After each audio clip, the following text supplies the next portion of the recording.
Your Excellency, good afternoon in Seoul. And to all those, a large audience joining today, good morning, good afternoon.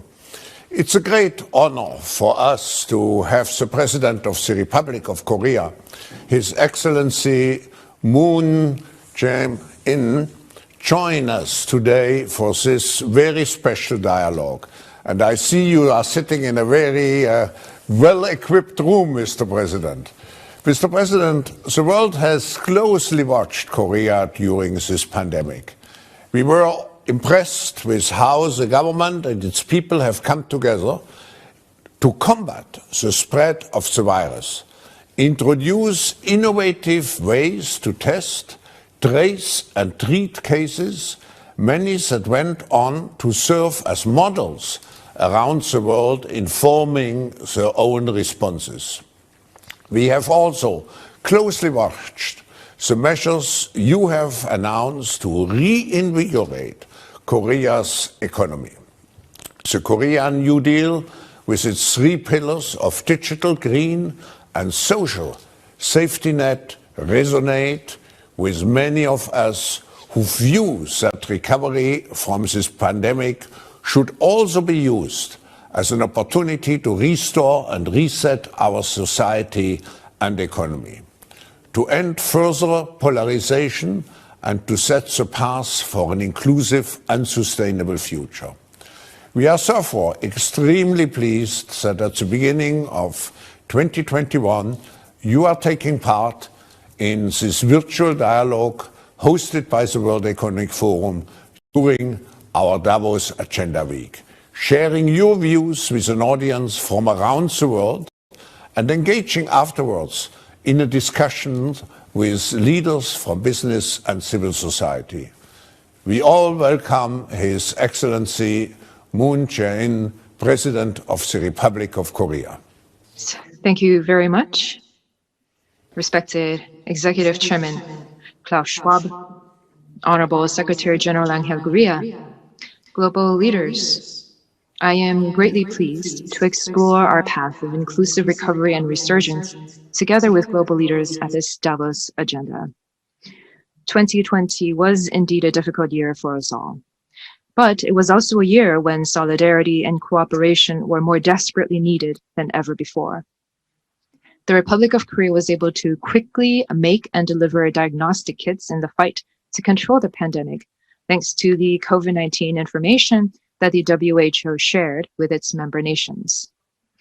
Vaccine development, which typically takes a decade to complete, was accomplished in less than 1 year's time due to the collective efforts of many countries, corporations, and researchers. And yet, we are still not in the clear. The economy is recovering, but the polarizations and inequities brought by the pandemic are growing even bigger. As COVID-19 becomes more prolonged, inequality is widening, a gap that we are witnessing both within countries and between countries. Equally as important as responding to the immediate COVID-19 outbreak and the economic crisis is our commitment to pool our wisdom to fight against polarization and inequality in the post-COVID-19 era, which is why I believe the theme for this year's World Economic Forum, a crucial year to rebuild trust, is very timely. Global leaders, when Korea became the second country in the world to fall prey to COVID-19, we made it a principle to keep to the spirit of inclusiveness, where we would leave no vulnerable persons behind. We administered rapid and free testing and treatment to patients in quarantine, regardless of their nationalities. And when there was a shortage of face masks, we introduced a 5-day rotation rationing system, enabling every Korean to purchase as many masks as they needed. Now, Korea has entered the stage of overcoming this pandemic and has set a goal for inclusive recovery and resurgence. As with all other countries, we will begin by carrying out vaccinations, which will be the first step we take towards herd immunity. Korea has entered into contracts with many pharmaceutical companies to secure a supply of various types of vaccines that will sufficiently cover our entire population. And we have decided on free vaccinations for the country to uphold the cause of an inclusive recovery in our everyday lives. Starting next month, we will roll out vaccines to nursing facilities, elderly medical welfare facilities, at-risk medical professionals, and care workers according to priority. The Korean government is coming up with optimized measures for vaccine transport, storage, and administration according to each drug type, as well as countermeasures and compensations against any adverse reactions. We're also working hard on our own homegrown vaccines, and when the treatments being developed in Korea are successful, we will supply them to any country that requests it in a spirit of inclusiveness. For the sake of an inclusive recovery, Korea has also strived to prevent the gaps in our society from widening further amid this crisis.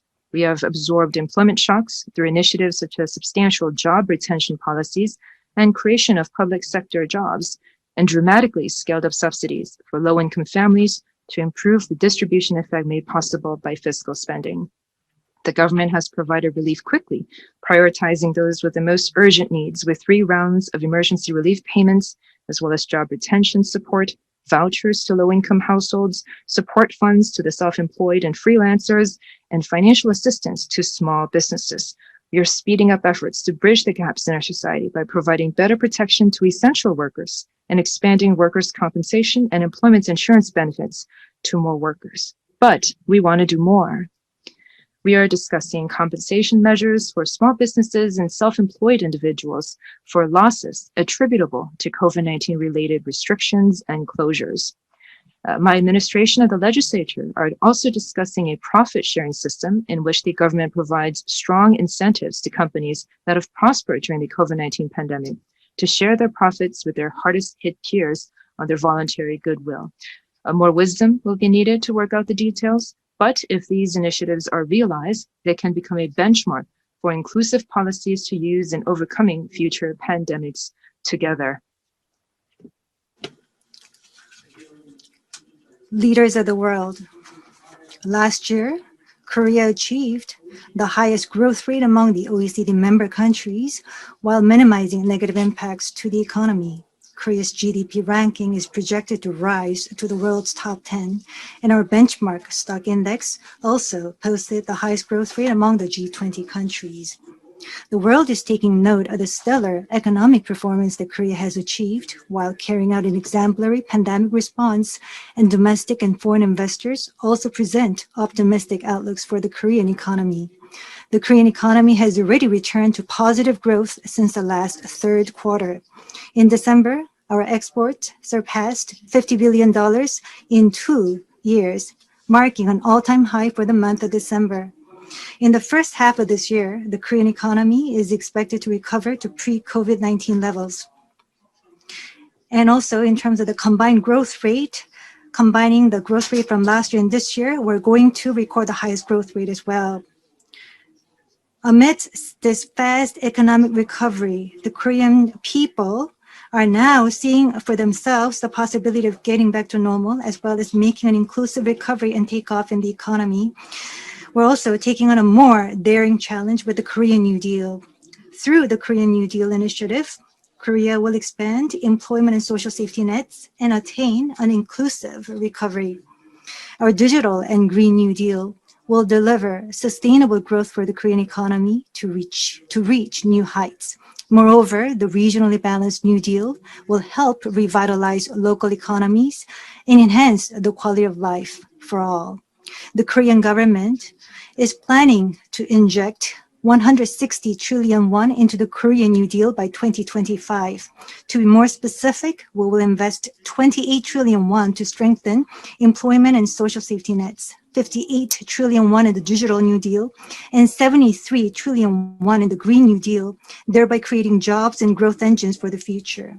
The private sector, for its part, has been unveiling large-scale investment plans one after another. And as the New Deal Fund mobilizing policy funds and private financing gains greater traction, total investment is expected to be scaled up even further. Korea is equipped with world-class ICT infrastructure, with remarkable progress made in digital competitiveness. For new products and technologies that combine IT, the environment, energy, and other green industries, Korea can also be utilized as their testbed. Throughout the COVID-19 pandemic, Korea has never enforced any lockdowns or border closures. This clearly demonstrates that Korea, more than anything, is a safe and stable business partner and investment destination. I hope that the Korean New Deal will lay ground for global companies and venture startups to take on new challenges and become a catalyst for expanding cooperation in future industries.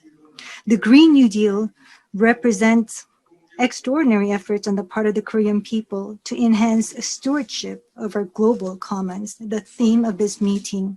Last year, with an aim to join the global response to climate change and build an inclusive and sustainable growth for humanity, Korea declared the carbon neutrality vision for 2050.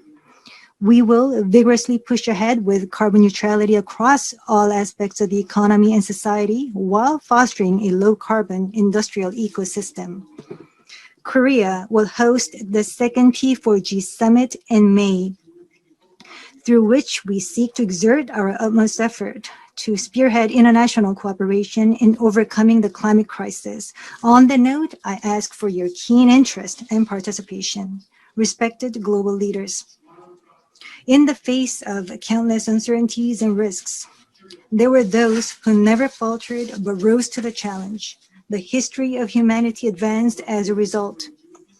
Even now, as we're living through the pandemic, humanity is overcoming hunger, disease, and war, and practicing the shared values of freedom and democracy, humanitarianism, and multilateralism, taking one step forward at a time. Now, to move towards a new, more inclusive society rather than towards a K-shaped recovery, the world must further reinforce solidarity and collaboration. Korea supports the WHO's efforts to ensure equitable access to vaccines and is taking an active part in the COVAX facility. I expect that international cooperation will strengthen in distributing vaccines to developing countries, and our cooperation with the International Vaccine Institute will expand further.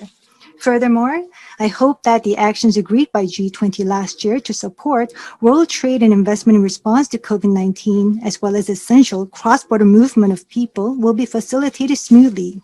Through multilateral cooperation, I hope that a more sustainable and inclusive recovery will be achieved together. The Republic of Korea remains deeply committed to surmounting this crisis together with the entire world and is ready to actively join the international community's call for solidarity and cooperation. As a country with an exemplary track record in epidemic control and prevention, Korea seeks to share its experiences in COVID-19 response with the rest of the world and broaden humanitarian assistance to countries with vulnerable healthcare systems. Solidarity and cooperation, not each of us fighting our battles alone, is what makes us stronger in defeating the pandemic. Let us embrace this idea and work to bring it to reality. Thank you.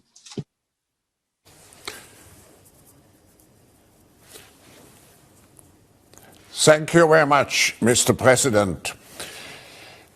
To explain to us and to show how Korea has really mastered those different challenges which we have on the global agenda.